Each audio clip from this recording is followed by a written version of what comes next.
بسم اللہ الرحمن الرحیم السلام علیکم۔ حضرت ابو بکر صدیق کے بعد اسلام کے دوسرے خلیفہ راشد فاروق اعظم رضی اللہ تعالی عنہ ہیں۔ اللہ تعالیٰ کا ارشاد ہے، وہ لوگ جو اللہ اور اس کے رسولوں پر ایمان لائے ہیں، یہی تو وہ ہیں جو ان کے پروردگار کے نزدیک صدیق اور شہید ہیں، ان کے لیے اجر اور نور ہیں۔ رسول اللہ صلی اللہ علیہ وآلہ وسلم کا ارشاد ہے، اللہ تعالیٰ نے عمر کے دل اور زبان پر حق جاری کر دیا ہے، وہ فاروق ہے جس کے ذریعے اللہ تعالیٰ نے حق اور باطل کے درمیان فرق کیا۔ اسلام کے 4 اصحاب خلفائے راشدین ہیں، 10 مبشرہ میں بھی سب سے پہلے انہی کا نام ہے۔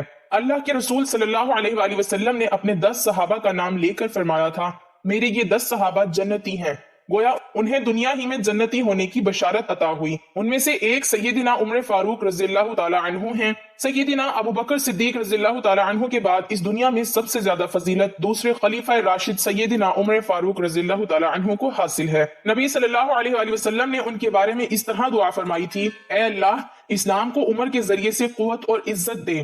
ان کے زمانے میں اسلامی حکومت 22 لاکھ مربع میل رقبے تک پھیل گئی۔ بعض موقعوں پر ان کی تائید میں آیات نازل ہوئیں۔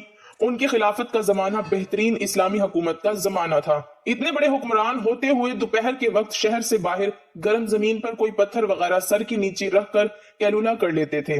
بڑے بڑے طاقتور حکمران ان کے نام سے کانپتے تھے، جبکہ خود ان کا یہ حال تھا کہ جسم پر کھردرا لباس ہوتا تھا۔ سیدنا عمر فاروق رضی اللہ تعالی عنہ ہجری سال شروع ہونے سے 40 سال پہلے مکے میں پیدا ہوئے۔ نبی کریم صلی اللہ علیہ وسلم ان سے 13 سال پہلے دنیا میں تشریف لا چکے تھے۔ والدین نے نام عمر رکھا، کنیت ابو حفص تھی، لقب فاروق تھا، یعنی حق اور باطل میں فرق کرنے والا۔ یہ لقب انہیں نبی کریم صلی اللہ علیہ وسلم نے عطا فرمایا۔ حضرت عمر رضی اللہ تعالی عنہ کا سلسلہ نسب 8ویں پشت میں نبی کریم صلی اللہ علیہ وآلہ وسلم سے جا ملتا ہے۔ آپ نے دنیا میں آنکھ کھولی تو مکے میں قریش کی سرداری تھی۔ یہ قبیلہ اسماعیل علیہ السلام کی اولاد سے تھا۔ قریش کے آگے چل کر 10 کے قریب قبیلے بن گئے۔ 10 کے 10 قبیلوں کے سپرد الگ الگ کام تھے۔ مثلاً کوئی خانہ کعبہ کی دیکھ بھال کرتا تھا تو کوئی حاجیوں کو پانی پلاتا تھا، کوئی جھگڑوں کے فیصلے کرتا تھا۔ حضرت عمر رضی اللہ تعالی عنہ بنو عدی قبیلے سے تھے۔ بنو عدی کے ذمہ 2 کام تھے۔ قریش کو کوئی ایلچی بھیجنا ہوتا تو یہ بھیجتے تھے۔ دوسرا کام یہ تھا کہ 2 گروہوں میں جھگڑا ہو جاتا تو بنو عدی کا سردار فیصلہ کرتا تھا۔ بنو عدی کے گھر صفا اور مروہ پہاڑیوں کے درمیان تھے۔ عمر یہیں پیدا ہوئے اور پرورش پائی۔ ان کے والد خطاب بنو عدی کے سردار تھے۔ جس زمانے میں نبی کریم صلی اللہ علیہ وسلم نے نبوت کا اعلان کیا، خطاب فوت ہو چکے تھے۔ سیدنا عمر کے بچپن کے حالات کسی کتاب میں نہیں ملتے۔ اتنا ذکر ملتا ہے کہ بڑے ہوئے تو باپ نے اونٹ چرانے پر لگا دیا۔ جوانی کی عمر کو پہنچنے تک لکھنا پڑھنا سیکھ لیا تھا۔ نبی کریم صلی اللہ علیہ وآلہ وسلم نے اعلان نبوت کیا تو قریش میں کل 17 آدمی لکھنا پڑھنا جانتے تھے۔ ان میں عمر فاروق رضی اللہ تعالی عنہ بھی تھے۔ اس کے علاوہ انہوں نے سپاہ گیری، تیغ زنی اور گھڑ سواری میں کمال حاصل کیا۔ مزاج میں غصہ اور سختی تھی۔ جوان ہونے پر تجارت کا پیشہ اختیار کیا۔ نبی کریم صلی اللہ علیہ وآلہ وسلم نے نبوت کا اعلان کیا تو ان کی عمر 27 سال تھی۔ اس وقت قریش میں بہت اونچی حیثیت کے مالک تھے، مکے کے معزز لوگوں میں شمار ہوتا تھا۔ ان کے بھائی زید بن خطاب، بہن فاطمہ بنت خطاب اور بہنوئی سعید بن زید نے جلد ہی اسلام قبول کر لیا، لیکن عمر اپنے باپ دادا کے مذہب پر سختی سے قائم رہے۔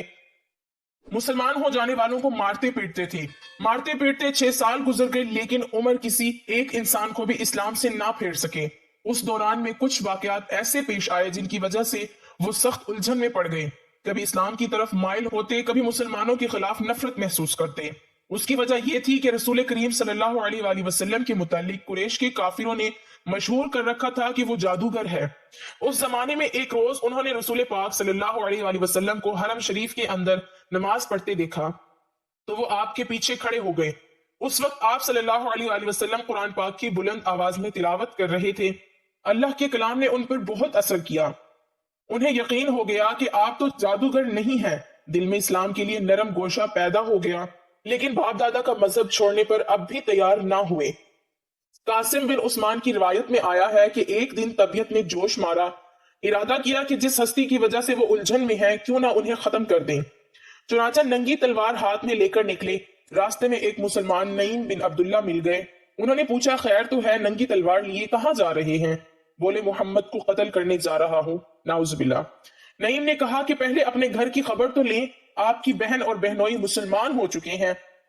سیدنا عمر رضی اللہ تعالیٰ عنہ الٹے پاؤں بہنوئی کے گھر پہنچے۔ اس وقت ان کے بہنوئی سعید بن زید اور فاطمہ بنت خطاب کے گھر میں رسول اللہ صلی اللہ علیہ وآلہ وسلم کے ایک صحابی خباب بن ارد بھی موجود تھے۔ خباب بن ارد انہیں قرآن سکھا رہے تھے۔ عمر نے دروازے پر دستک دی تو خباب گھر کے ایک حصے میں چھپ گئے۔ فاطمہ نے قرآن کے اوراق چھپا دیے، لیکن عمر تلاوت کی آواز سن چکے تھے۔ اندر پہنچ کر پوچھا کیا پڑھ رہے تھے؟ مجھے معلوم ہوا ہے کہ تم مسلمان ہو چکے ہو، اپنے باپ دادا کے مذہب سے پھر گئے ہو۔ یہ کہہ کر انہوں نے دونوں کو مارنا پیٹنا شروع کر دیا۔ بہن کے سر پر ایک لکڑی ماری، ان کے سر سے خون بہہ نکلا۔ اس وقت دونوں میاں بیوی کے منہ سے نکلا، ہاں اے عمر، ہم مسلمان ہو چکے ہیں، اللہ کے رسول پر ایمان لے آئے ہیں، تم سے جو ہو سکے کر لو، اسلام تو اب ہمارے دلوں سے نہیں نکل سکتا۔ عمر نے بہن کا خون دیکھا اور یہ الفاظ سنے تو غصہ ٹھنڈا ہو گیا۔ بولے اچھا جو تم پڑھ رہے تھے مجھے دکھاؤ۔ بہن نے اوراق انہیں دے دیے، ان پر سورہ طٰہٰ لکھی تھی۔ انہوں نے اس کو پڑھا تو بے اختیار پکار اٹھے، واہ کتنا عمدہ اور اعلیٰ درجے کا کلام ہے۔ یہ سن کر خباب بن ارد بھی باہر نکل آئے اور بولے اے عمر، مجھے امید ہے اللہ تعالیٰ نے اپنے نبی کی دعا کو پوری کرنے کے لیے آپ کو چن لیا ہے۔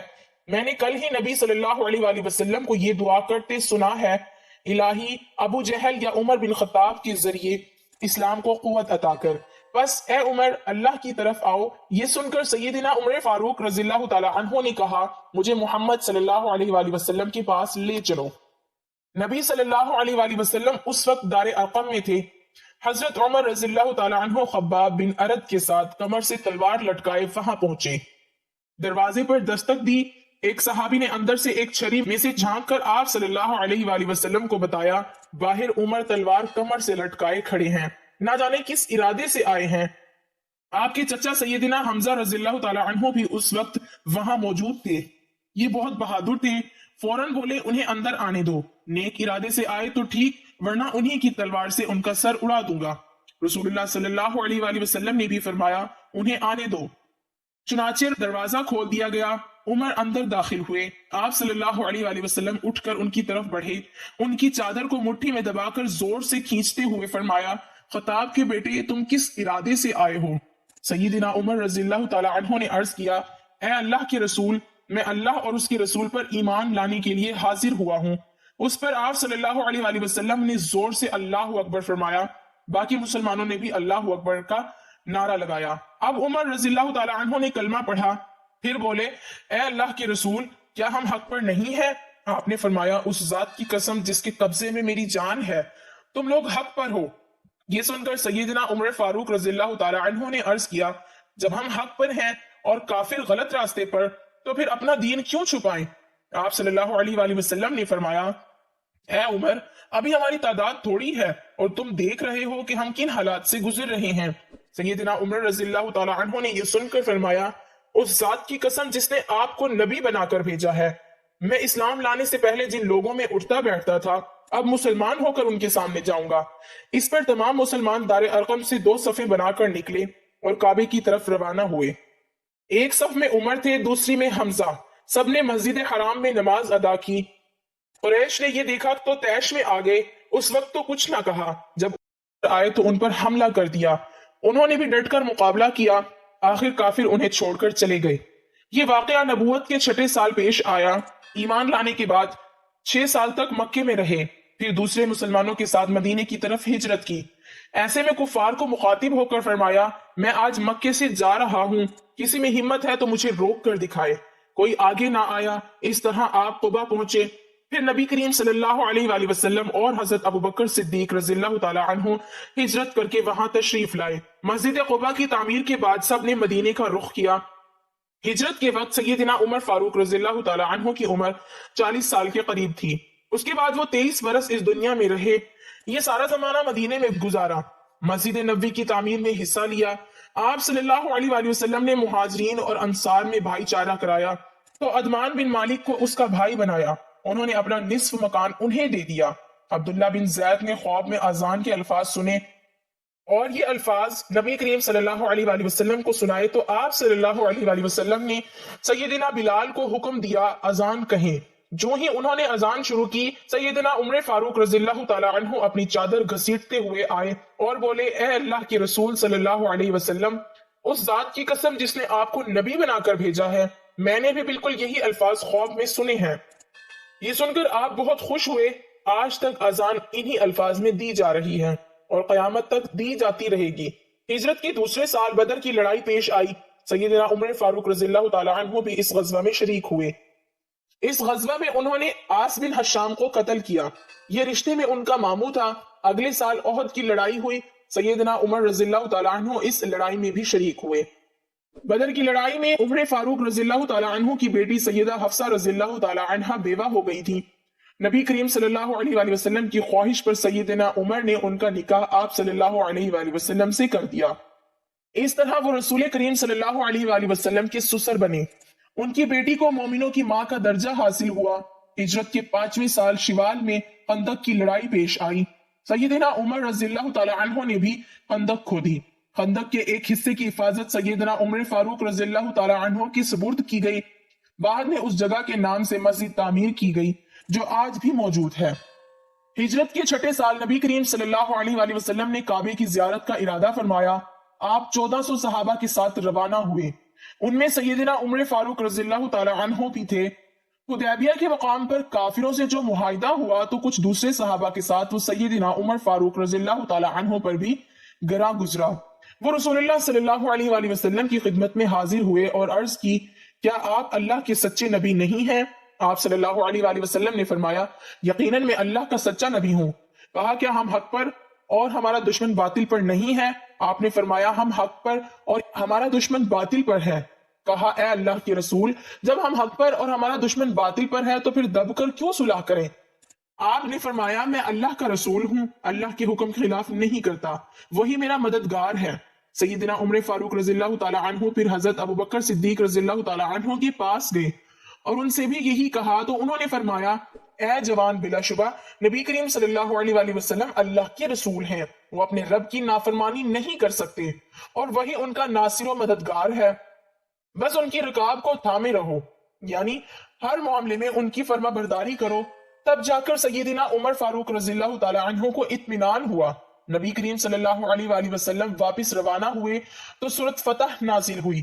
آپ صلی اللہ علیہ وآلہ وسلم نے سیدنا عمر فاروق رضی اللہ تعالی عنہ کو بلا کر اللہ تعالیٰ کا یہ ارشاد سنایا کہ ہم نے آپ کو کھلی فتح عطا کی۔ ساتھ ہی آپ صلی اللہ علیہ وآلہ وسلم نے فرمایا، مجھ پر آج ایسی صورت نازل ہوئی ہے جو مجھے اس دنیا سے زیادہ پیاری ہے۔ سیدنا عمر فاروق رضی اللہ تعالی عنہ نے صلح حدیبیہ کے موقع پر جو گفتگو کی تھی وہ خلوص نیت پر مبنی تھی۔ پھر بھی انہیں تمام زندگی اس بات کا افسوس رہا کہ کیوں انہوں نے اس طرح کے سوال جواب کیے۔ اس کے بدلے میں انہوں نے بہت سے روزے رکھے، کئی غلام آزاد کیے اور بہت سی نفل نمازیں پڑھی۔ ہجرت کے 7ویں سال خیبر کی لڑائی ہوئی، اس میں بھی سیدنا عمر رضی اللہ تعالی عنہ شریک تھے۔ 7 ہجری میں نبی صلی اللہ علیہ وآلہ وسلم عمرے کے لیے تشریف لے گئے۔ 2000 مسلمان آپ کے ساتھ تھے۔ سیدنا عمر فاروق رضی اللہ تعالی عنہ بھی ان میں شامل تھے۔ ذات سلاسل کی جنگ میں بھی شریک ہوئے۔ سلاسل جگہ کا نام ہے۔ یہاں اس مقام پر قبیلہ جزام کا ایک چشمہ تھا جس کا نام سلسل تھا۔ مسلمان لشکر اسی چشمے پر اترا تھا، اسی لیے اس غزوے کو ذات سلاسل کہا جاتا ہے۔ 8 ہجری 10 رمضان کو رسول اللہ صلی اللہ علیہ وآلہ وسلم 10,000 ہتھیار بند صحابہ کے ساتھ مدینے سے مکے کی طرف روانہ ہوئے۔ ان میں سیدنا عمر فاروق رضی اللہ تعالی عنہ بھی شامل تھے۔ مکے سے کچھ فاصلے پر آپ صلی اللہ علیہ وآلہ وسلم نے پڑاؤ ڈالا۔ اس میدان کا نام اب وادی فاطمہ ہے۔ قریش کے سردار ابو سفیان نے 2 آدمیوں کو حالات معلوم کرنے کے لیے بھیجا۔ پھر ابو سفیان خود نبی کریم صلی اللہ علیہ وآلہ وسلم کی خدمت میں حاضر ہوئے۔ ایسے میں سیدنا عمر رضی اللہ تعالی عنہ نے عرض کیا، اے اللہ کے رسول، مجھے اجازت دیں میں ابو سفیان کا سر اڑا دوں، لیکن آپ صلی اللہ علیہ وآلہ وسلم نے ایسا کرنے کی اجازت نہ دی۔ اس موقع پر ابو سفیان نے اسلام قبول کیا۔ ان کے بعد مکے کے باقی ماندہ لوگ بھی مسلمان ہو گئے۔ فتح مکہ کے بعد غزوہ حنین پیش آیا۔ اس غزوہ کی ابتدا میں مسلمانوں کے پاؤں اکھڑ گئے۔ صرف رسول اللہ صلی اللہ علیہ وآلہ وسلم چند صحابہ کے ساتھ میدان میں کھڑے رہے۔ ان میں سیدنا عمر فاروق رضی اللہ تعالی عنہ بھی تھے۔ پھر سیدنا عباس رضی اللہ تعالی عنہ کی آواز پر مسلمان پلٹے اور کفار کو شکست دی۔ تبوک کی لڑائی کے لیے سیدنا عمر فاروق رضی اللہ تعالی عنہ نے اپنے مال کا نصف حصہ نبی صلی اللہ علیہ وآلہ وسلم کی خدمت میں پیش کیا۔ حجت الوداع کے موقع پر بھی سیدنا عمر فاروق رضی اللہ تعالی عنہ ساتھ تھے۔ اس حج کے بعد ہی آپ صلی اللہ علیہ وآلہ وسلم اس دنیا سے رخصت ہوئے۔ جب آپ صلی اللہ علیہ وآلہ وسلم نے رحلت فرمائی تو سیدنا عمر فاروق رضی اللہ تعالی عنہ کو آپ کی وفات کا یقین ہی نہیں آتا تھا۔ وہ یہ اعلان کر رہے تھے، جو شخص یہ کہے گا کہ رسول اللہ صلی اللہ علیہ وآلہ وسلم نے وفات پائی ہے، میں اس کی گردن اڑا دوں گا۔ پھر حضرت ابوبکر صدیق رضی اللہ تعالی عنہ کے سمجھانے پر یقین آیا کہ نبی صلی اللہ علیہ وآلہ وسلم رحلت فرما چکے ہیں۔ آپ صلی اللہ علیہ وآلہ وسلم کی وفات کے بعد خلافت کے مسئلے پر مسلمانوں میں اختلاف پیدا ہوا، تو اس موقع پر سیدنا عمر فاروق رضی اللہ تعالی عنہ نے حضرت ابوبکر صدیق رضی اللہ تعالی عنہ کا نام خلافت کے لیے سب کے سامنے رکھا۔ سبھی نے اس سے اتفاق کیا۔ دعا ہے کہ اللہ تعالی ہم سب کو ان کے بتائے ہوئے راستے پر چلنے کی توفیق عطا فرمائے۔